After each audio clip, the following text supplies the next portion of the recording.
Saya Dr. Mazlin Muhammad Yusof. Saya adalah Ketua Perpustakaan Hospital Chancellor Tuanku Mukhlis UKM Kampus Ceras. Okey, pada pagi ini saya akan bercakap tentang Open Science ataupun sains terbuka. Sebelum tu izinkan saya untuk share slide saya dahulu. Okey.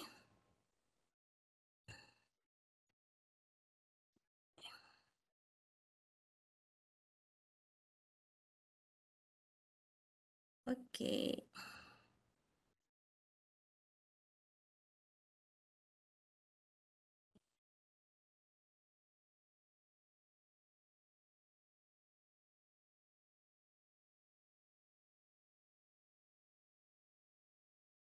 Okay. I was told this presentation could be in English and it also could be in Malay, so I prepared my slide in English. But along the way, we will switch language. That is our advantage. Living in Malaysia, we are fluent in both language, so we can understand both language. Okay, so for today, Researchers Days, my topic is going to be open science. So so when we talk about open science, it's not complete without the definition.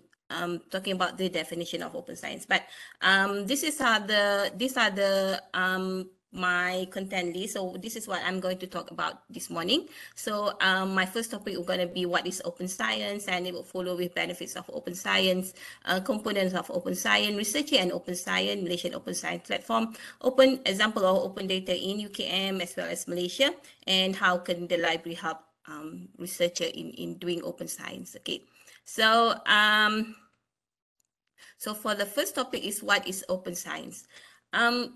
If you Google open science, encyclopedia, we're going to give you definition, which is a movement that is a movement to make scientific research disseminate and accessible to all levels of society.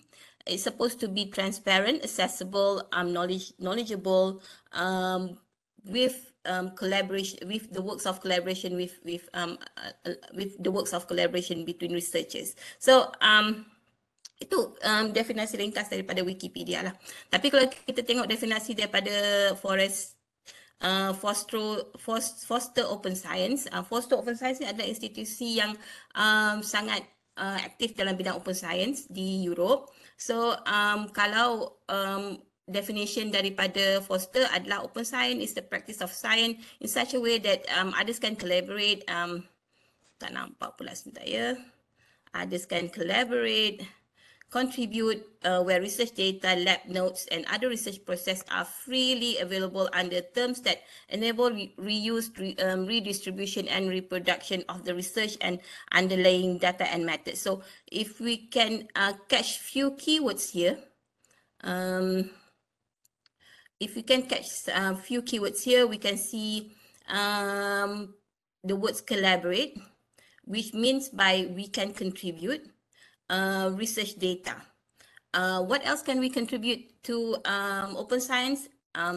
Data such as lab notes, research process, and all these data, research data, lab notes, and other research process are freely available to be reused, redistribute, reproduct, and for the research and underlying data and methods. So means that maksudnya adalah apabila kita membuat research, kita mengambil data daripada research tersebut dan kita letakkan di satu tempat di mana researcher lain boleh menggunakan data tersebut untuk menghasilkan research yang baru.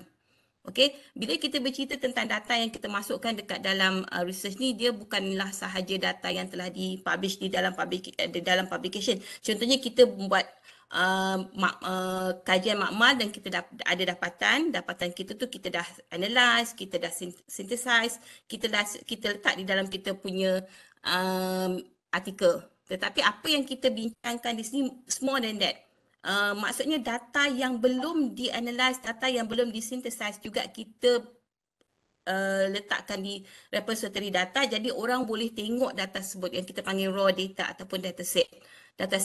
So kalau orang kata kenapa kita perlu lagi open data, sedangkan kita dah share dah semua dapatan kita dekat dalam kita punya journals. Kadang-kadang apa yang kita fokus kepada research kita ada berdasarkan kepada research question kita. Sedangkan data kita tu mempunyai lebih makna. Ada banyak lagi meaning atau ada banyak lagi information yang kita boleh dapat menjawab beberapa soalan lain. Kita cuma menjawab 2 soalan berdasarkan kita punya research question. Tetapi sebenarnya data kita tu ada banyak maklumat yang boleh menjawab beberapa soalan lain. Jadi mungkin orang lain, researcher lain yang dia guna data kita untuk menjawab beberapa soalan lain. Ataupun dia melihat teknik kita melakukan research dan dia replicate kita punya methods tu dan dia boleh menghasilkan result yang sama ataupun result yang berbeza. So dalam hal ini kita lebih melihat sebagai kalau zaman dulu kita suka cakap standing on the shoulder of the giant, maknanya kita tidak perlu reinvent apa yang telah dilakukan lah. So that's definition yang diberikan oleh Foster ni lah. Okay, kalau gerakan open science ni sebenarnya sangat gencar ataupun sangat banyak dilakukan di Europe. Open science ataupun open scholarship, kalau kata kat sini, stand for the transition of a new, more open and participatory way of conducting, publishing and evaluating scholarly research. It could increase cooperation and transparency in all research stage, sharing research data, publication, tools and result as early and as open as possible. Open science lead to more robust scientific result, to more efficient research and faster access to scientific result for everyone. So kalau kita tengok makna yang atas tu lebih kurang sama. Makna yang kedua tu adalah dengan melihat kepada data yang dihasilkan, raw data tadi yang dihasilkan, mungkin ada researcher lain yang berminat untuk bekerjasama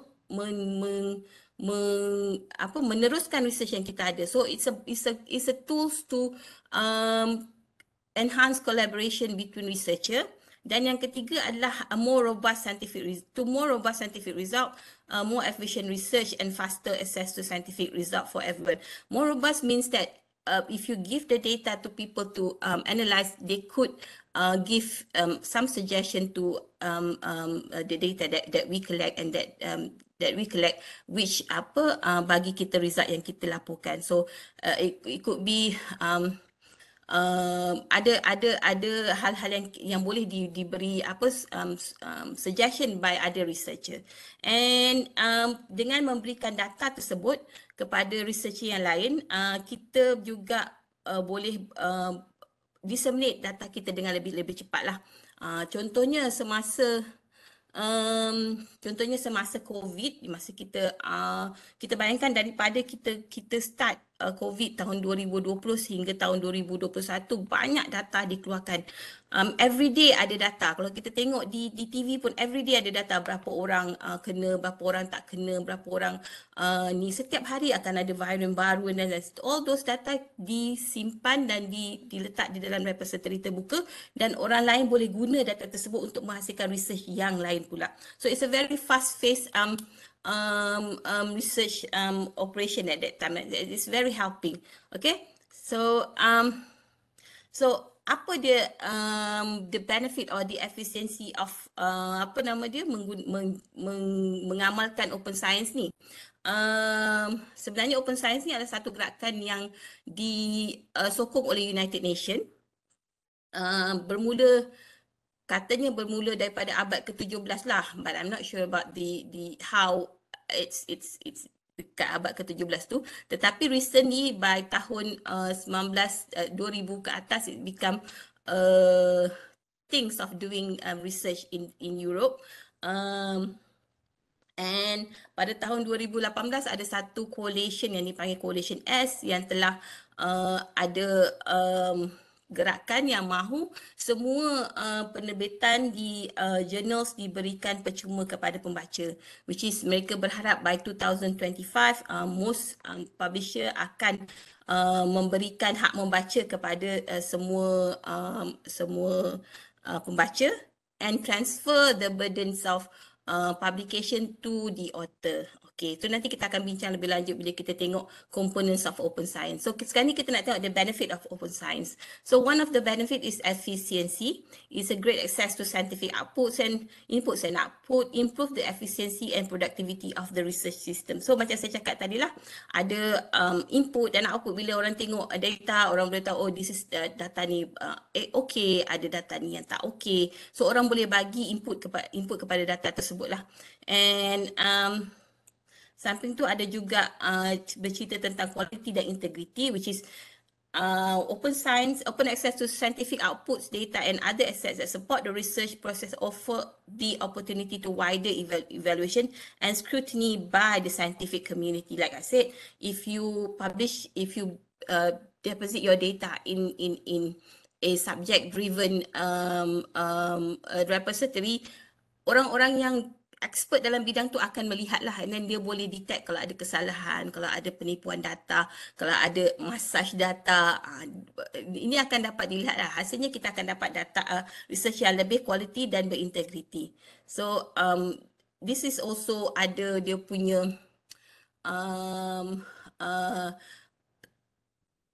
cons lah. Ada orang yang takut nak letak dia punya data dekat dalam data repository sebab takut bila ada orang lain lihat data dapat melihat kesalahan yang dilakukan. Jadi sebenarnya it's like bila kita takut kalau data kita ada kesalahan, kita akan melakukan research yang terbaik dan kita berasa confident untuk letak data kita di dalam repository lah, not sebaliknya sepatutnya.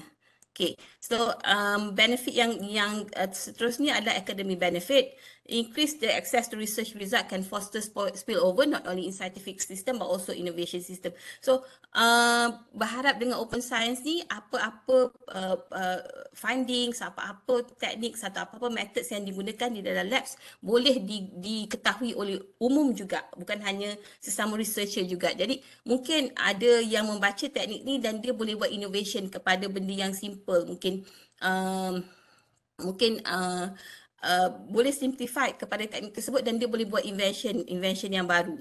Okay, dan itu boleh memberi nilai ekonomi lah kepada manusia, kepada community. And then kita ada juga innovation and knowledge transfer. Open science can reduce the delay in the reuse of the question of scientific research. Okay, so kalau kita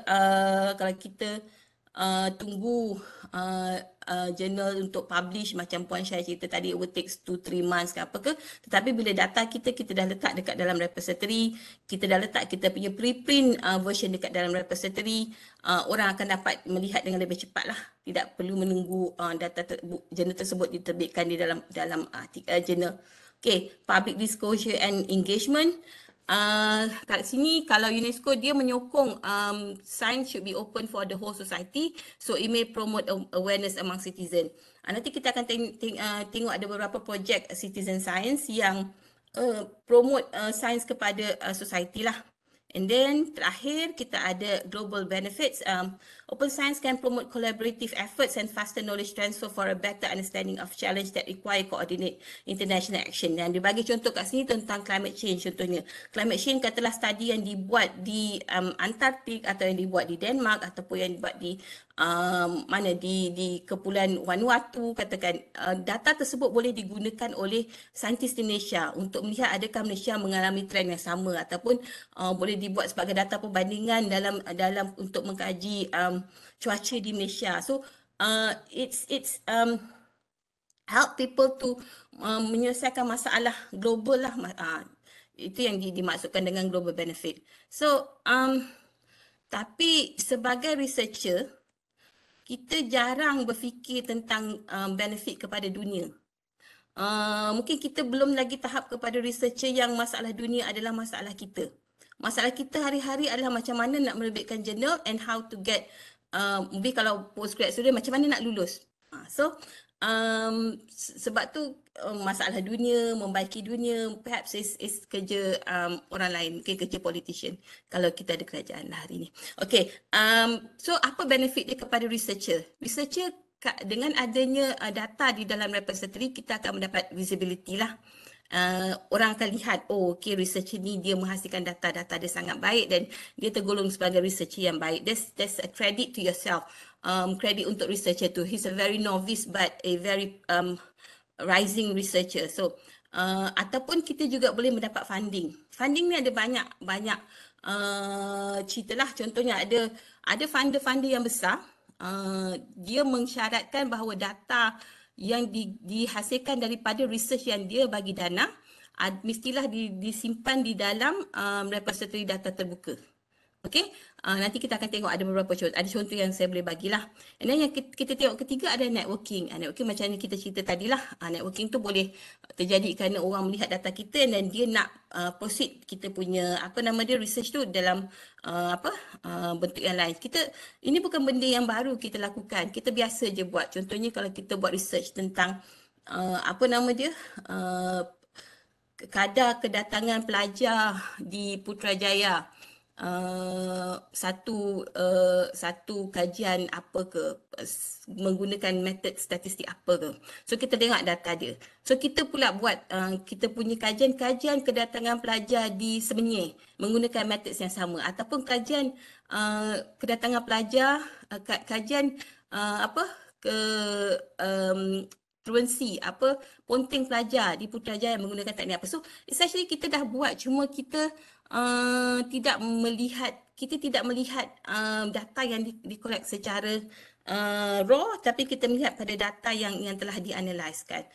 Okay, so the concept is more like that.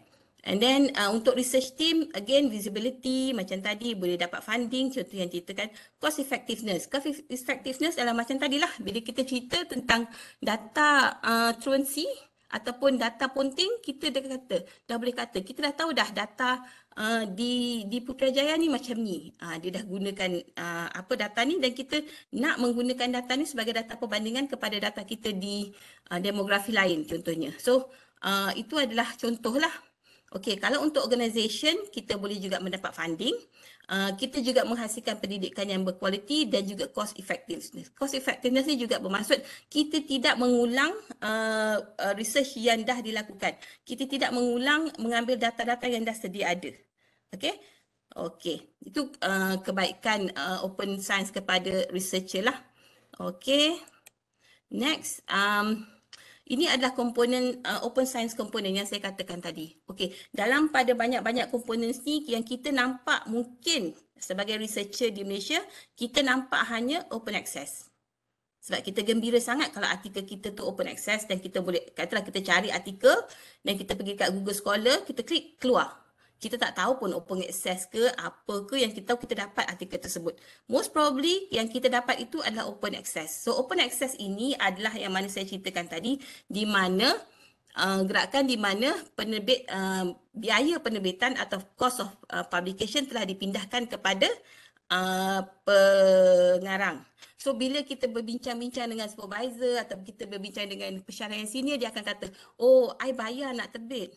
Okey, I bayar nak terbit tu maksudnya dia membayar APC, author processing charge. Maksud dia membayar kepada artikel tersebut untuk diterbitkan jurnalnya, artikelnya. Itu tidak bermaksud jurnal tersebut adalah jurnal penipu ataupun jurnal yang low class atau jurnal yang tak ada kuota. Ada sahaja jurnal open access yang berkuota tinggi. So open access sebenarnya itu sahaja dia punya idea adalah sebelum ni untuk mendapat akses kepada open access, kita sebagai pembaca ataupun library kena melanggan kepada jurnal tersebut. Baru semua reader kita dapat baca. Tetapi dengan adanya gerakan open access, biaya pembayaran tersebut ataupun kita panggil APC, bukan anugerah perkhidmatan cemerlang ya, author processing charge, kita dah pindahkan kepada author. Jadi sekarang author yang membayar. So yang masa saya mention tadi, Coalition S ni, dia punya nilai impian murninya adalah pada tahun 2025, semua jurnal publisher ada open access. Bermakna semua jurnal akan menjadi free kepada pembaca. Tapi kita tengok apa akan jadi pada 2025 lah. Kita nasib kita hari ni pun kita belum tahu lagi, apatah lagi pada 2025 kan. Okey, apa lagi yang kita tahu daripada komponen sains terbuka ni? Kita tahu juga, mungkin pernah dengar tentang citizen science. Tadi saya ada bercerita tentang citizen science. Citizen science ni ada satu gerakan di mana kita kita coordinate orang untuk memberi kita maklumat tentang kajian yang kita jalankan. Contohnya, kita ada satu projek kita panggil Alam. Alam adalah Atlas of Living Malaysia. Atlas of Living Malaysia ni adalah projek antara UMT dengan WWF di mana dia mengkaji wetland yang terdapat di negeri Terengganu lah. Tetapi penyelidik tidak mempunyai ekspertis tentang keadaan wetland tersebut. Jadi dia menginclude ataupun memasukkan locals, fishermen, orang kampung untuk memberikan maklumat tentang biodiversity, tentang flora dan fauna yang terdapat. So kita panggil citizen science. Ada juga projek citizen science yang dia mengkaji, seorang pelajar PhD di USM mengkaji binatang yang dipanggil langur. Langur ni adalah sejenis monyet yang terdapat di Penang. Jadi dia membuat satu laman web dan meminta orang-orang yang pernah melihat langur boleh ambil gambar ataupun beritahu di mana dia berjumpa binatang tersebut. Jadi data-data tersebut dikumpulkan untuk mengetahui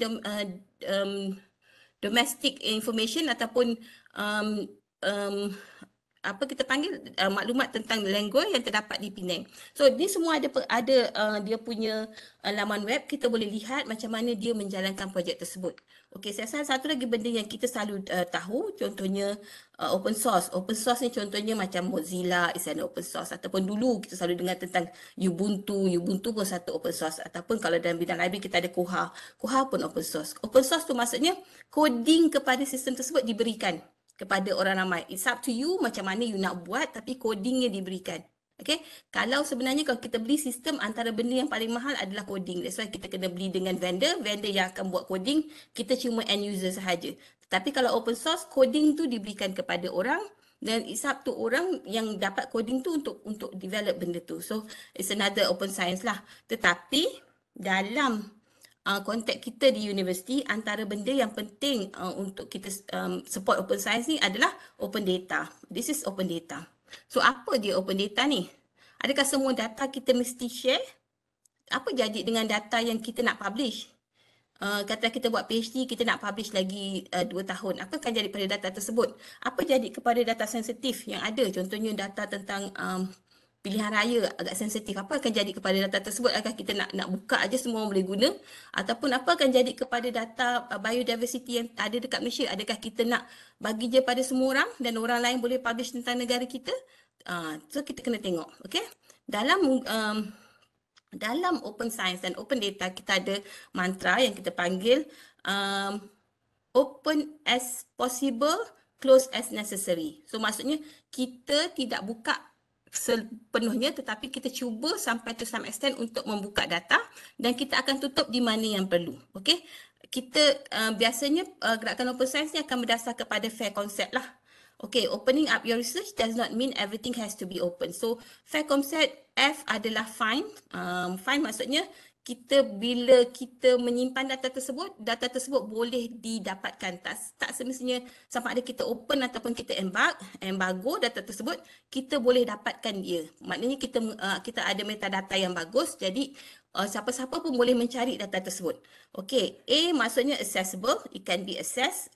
Mungkin kita perlukan authentication, mungkin kita perlukan password ke apa ke, tetapi boleh diakses. Maksudnya kalau kita publish data, then ada jurnal nak buat peer review kepada kita punya research, okay, dia tanya data kita dekat mana, kita kata okay ada kat so and so database data. So dia boleh masuk ke data tersebut dan dia boleh review kita punya data.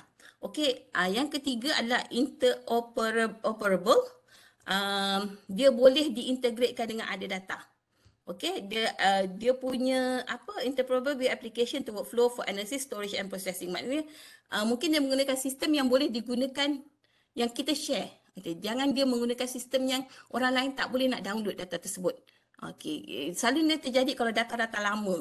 Contohnya kalau kita tak cerita tentang software, kita cerita tentang hardware. Mungkin zaman you tak pernah jumpa disk, floppy disk. So sekarang ni bila kita ada disk, kita dah tak tahu macam mana nak buka sebab dia punya storage tu dah tak boleh nak guna. Jangankan disk lah, saya rasa disket pun sekarang ni, CD pun sekarang ni kita susah nak buka sebab dia tak ada tempat untuk kita buka. That's why bila kita simpan data, kita kena ada perancangan. By 10 years, by 20 years, by berapa years, kita tahu macam mana data kita tu akan disimpan dan macam mana orang boleh akses data tersebut. Dan yang terakhir adalah reusable. The ultimate goal of FAIR is to optimize the reuse of data. To achieve this, metadata and data should be well described so that it can be replicate or combined in different things. Metadata ni dia seperti a code yang mendescribe data. So jadi maksudnya kita tak boleh cerita panjang tentang data tersebut, tapi kita boleh cerita tentang data tersebut menggunakan beberapa perkataan. Contohnya, jadi orang yang nak cari tu dia tahu, okay, dia tengok data ni was used for something. So it's sesuai dengan apa yang dia nak guna, so dia akan dia akan ambil data tersebut. Tapi saya rasa bila saya cerita fair, konsep, benefit apa semua, ini nampak sangat abstrak lah. Sebab mungkin kita tak pernah guna lagi, mungkin kita tak pernah come across lagi. Tapi in apa nama dia? Ada beberapa orang dah stumble upon this problem.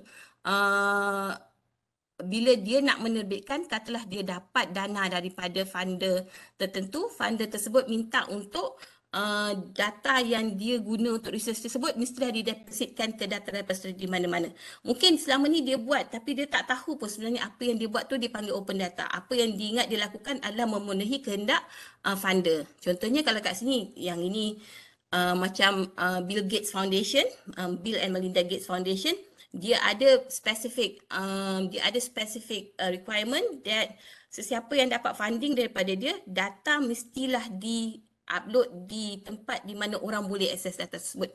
Maknanya you cannot simply make a research and then data you tak nak kongsi, but you just publish paper. And then you publish paper, you kata, oh saya dah share dah sebab saya dah publish dekat open access journal.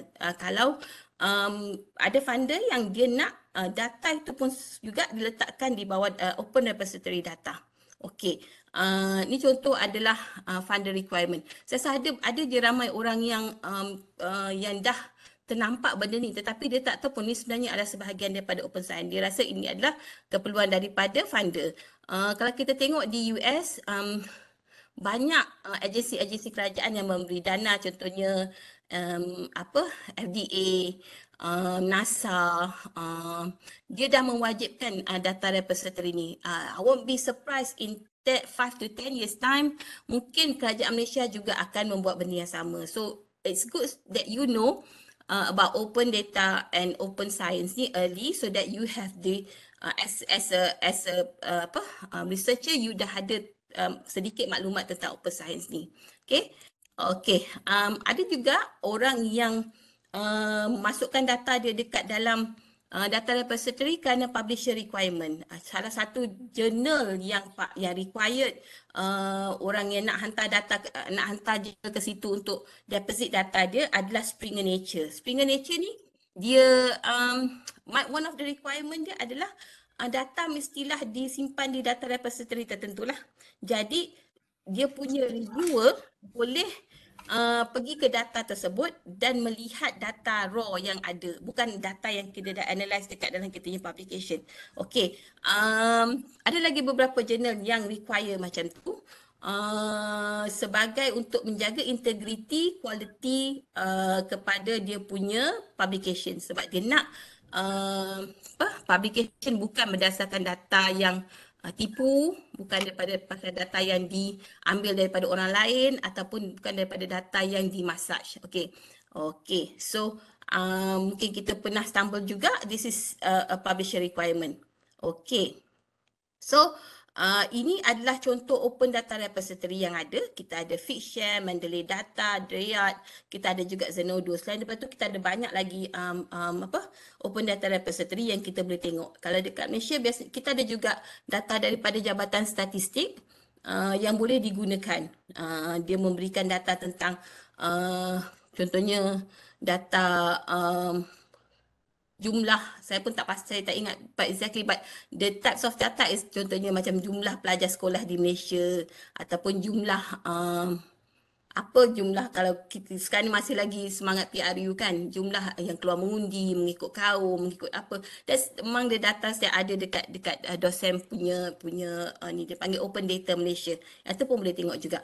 Selain daripada Open Data Repository ni, universiti-universiti juga ada repository data mereka sendiri. Bila kita cerita pasal data repository ni, dia tak sama macam eRep. Di eRep kita simpan publication, tetapi di data repository kita simpan dataset.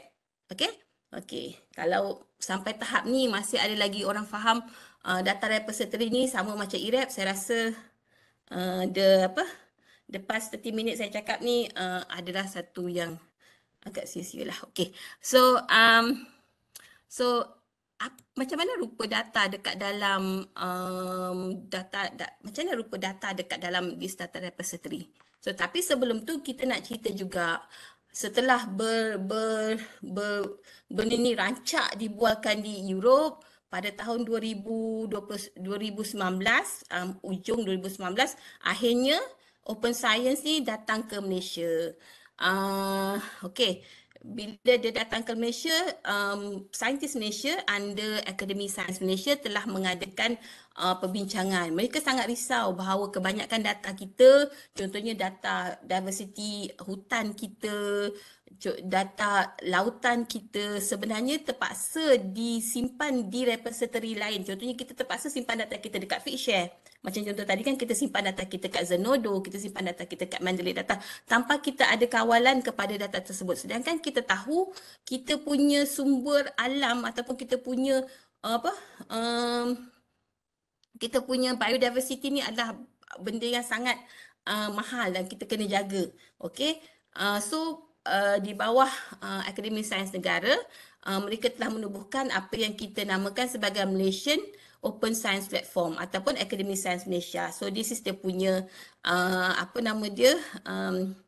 dia punya perancangan lah daripada tahun 2020 sehingga 2023. So pada tahun 2020 mereka telah membuat strategi yang dipanggil Connect. Mereka membina community di mana dalam community tersebut ada pilot institution. Pilot institution ni ada 5 buah universiti RU lah, termasuk UKM. Okay, and then dia ada intelligent gathering. Dia membuat landscape studies of Malaysia. Kita nak tahu sebenarnya orang Malaysia ni dah tahu ke belum tentang open science, ataupun sebenarnya orang Malaysia ni dah buat open science, cuma dia tak tahu apa yang dia buat tu adalah open science. Okay, and then dia ada juga strategy planning. Strategy planning ni bila dia buat untuk menghasilkan polisi peringkat negara. So sebenarnya polisi peringkat negara ni insya-Allah dah ada dan akan dilancarkan mungkin early tahun depan lah. Hadis dah drag beberapa tahun kan. Okay, and then dia ada juga selepas daripada itu mereka akan membuat satu platform di mana setiap universiti RU akan ada platform data mereka sendiri, dan platform data ini akan dihubungkan ke Akademi Sains Malaysia lah. Okey, jadi maknanya kita di UKM kita ada data ni, kita deposit kat sini, tetapi data kita boleh dilihat oleh universiti-universiti yang lain macam tu. So it's a terms of networking as well as data sharing. So itu akan berlaku pada step ke-6 ni. And then kita ada going global, di mana kita akan letak data kita mungkin di peringkat antarabangsa dan orang boleh lihat. Tetapi again kita tak perlu bimbang sebab kita ada mantra tersebut, iaitu open as necessary, open as possible, close as necessary. Jadi maksudnya, bahayalah kita letak data kita di luar negara apa semua, tetapi kita ada mantra tersebut. So kita haraplah data kita terjaga tetapi boleh diakses. Okey, dan mereka berharap pada tahun 2020-30 mereka akan buat satu enhancement ataupun update kepada semua yang telah dirancang ni tadilah. Okey. So, saya ni jam sebenarnya. Okey, saya ada 5 minit. So, ada tak orang UKM ni yang dah deposit data? Ada tak orang UKM ni yang dah buat data repository? Ada tak orang UKM ni yang dah involved dalam open science? Sebenarnya ada. Kalau kita tengok dekat dalam Figshare, kita cari UKM, kita dah nampak ada researcher kita yang dah update datanya di Figshare. Macam saya cakap tadi lah, satu mungkin mereka lakukan tanpa sedar itu ada satu gerakan open science kerana kerana syarat itu adalah salah satu syarat daripada penerbit. Contohnya macam Springer Nature ni memang syarat dia mesti upload data ke apa ke sendiri. Contohnya data to do determine some stakeholders on dengue vaksin tapi dengue vaccine using PLSM in Malaysia. So data ini telah disimpan di apa nama dia di Figshare. So kalau kita klik, kita boleh lihat data tersebut.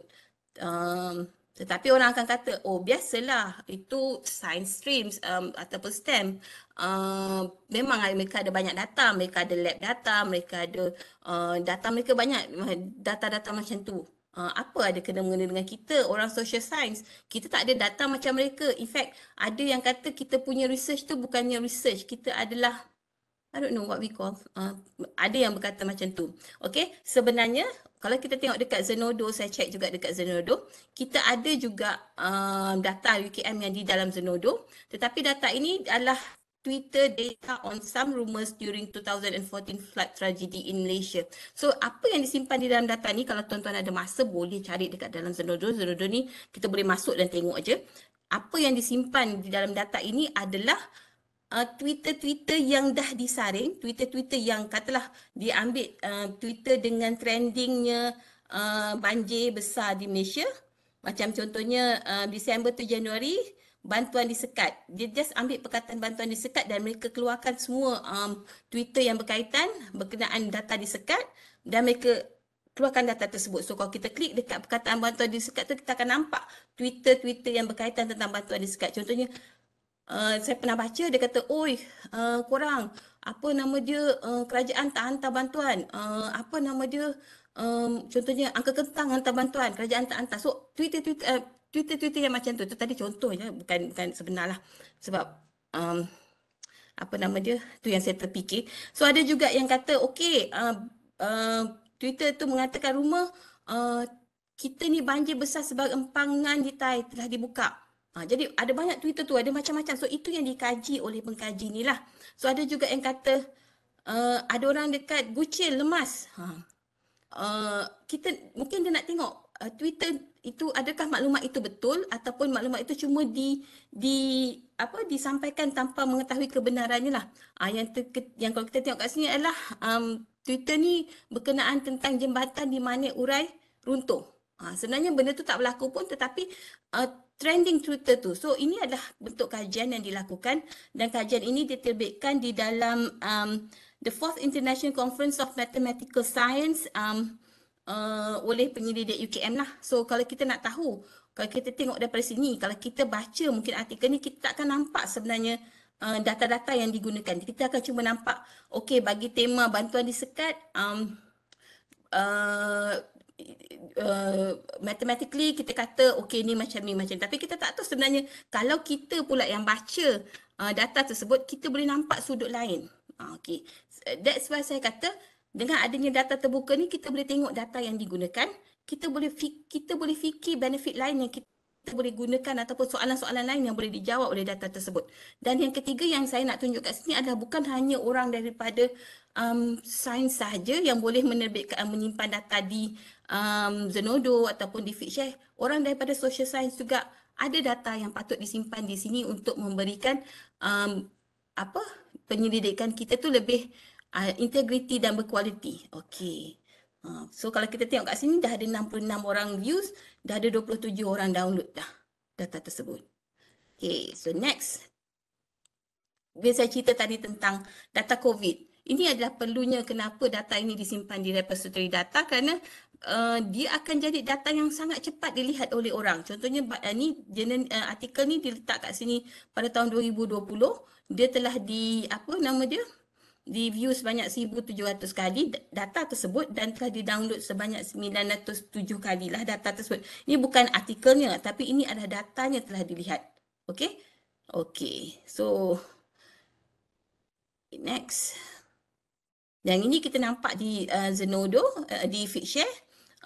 Data ini Okey, tentang COVID juga telah di-view sebanyak 77 kali, download 3 kali dan telah di-cite.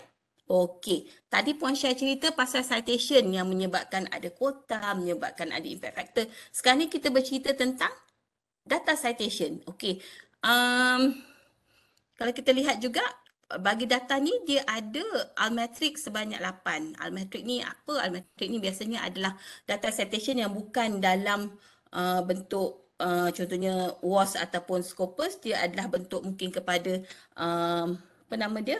Bentuk mungkin data ini telah disebut di news ataupun data ini telah disebut di dalam blog ataupun data ini telah disebut di dalam Twitter dan ini telah disebut di dalam wiki ataupun apa kita panggil Altmetric dan ini adalah berapa kali data ini disebut dalam media-media yang tersebut lah. Okay. So, ini ada cara macam mana data tadi di site. Okay.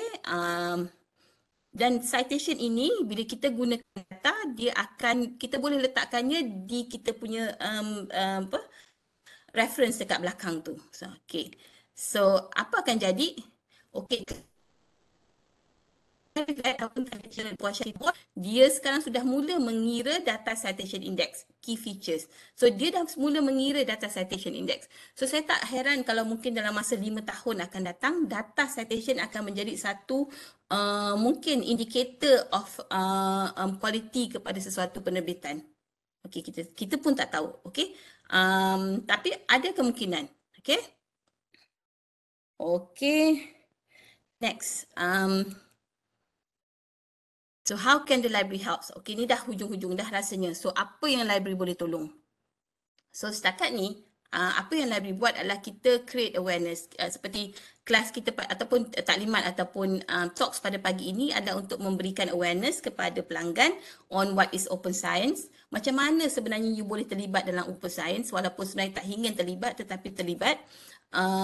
Macam mana sebenarnya kita boleh tahu apa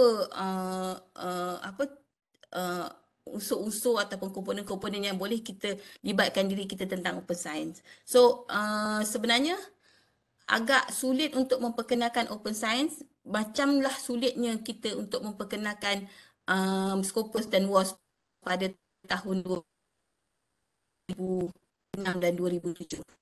Orang tu kita rasa, oh ada lagi indikator ke? Ada lagi indikator ke? Dia jadi macam tu. Tetapi this is where the international research going, and maybe if we don't jump into the wagon, we should at least know about what happening dekat apa nama dia? Dekat luar sana. Okay. So, apa lagi yang library boleh tolong? Library sekarang ni kita telah bekerjasama untuk menghasilkan platform data UM, beberapa and then terakhir library juga akan membantu kita akan mungkin perhaps kita akan buat perkhidmatan untuk membantu researcher untuk memasukkan data mereka ke dalam repository. Ini kita panggil research data management RDM. Okey, apa yang kita buat di RDM adalah kita akan membantu researcher untuk mengisi data management plan. So dalam data management plan ni kita akan plan bila kita buat research begini, apa data yang kita akan hasilkan, apa bentuknya, contohnya katalah dalam bentuk Excel atau dalam bentuk TXT ataupun dalam bentuk GIF ke ataupun apa, dan kita akan tahu macam mana nak simpan data tersebut. So ini yang akan Pustakawam boleh bantulah kepada researcher. Tapi perkhidmatan ni kita sedang rancang dan mungkin dalam masa insyaAllah terdekat kita akan boleh bagikan kepada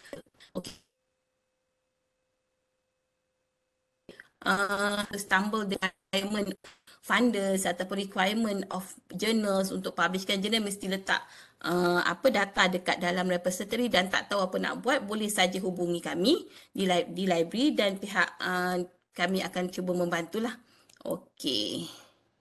Terima kasih. Terima kasih. Saya boleh tengok jika ada sebarang soalan. Okey, sebentar ya. Pun dah tak nampak dah kat mana nak stop sharing. Okey.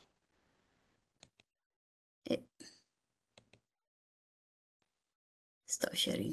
Tu. Okay. So, saya tak expect ada banyak pertanyaan sebab benda ni pun benda baru dan tidak begitu orang kena didahi tuan-tuan dan perempuan lagi sebab belum lagi terkena kepada keperluan untuk open science, tetapi sekiranya ada keperluan boleh menghubungi kami untuk mendapatkan maklumat lebih lanjut. Apa yang kami boleh bantu, kami akan bantulah. Okey, saya rasa itu saja Puan Amira. Saya rasa tak ada soalan yang saya nampak dekat sini. Terima kasih kepada yang memberi perhatian. Semoga perkongsian ini memberikan informasi yang boleh disimpan di belakang kotak anda. Mungkin satu hari nanti ia boleh menjadi trivia. Okey, untuk itu, Assalamualaikum warahmatullahi taala wabarakatuh. Terima kasih.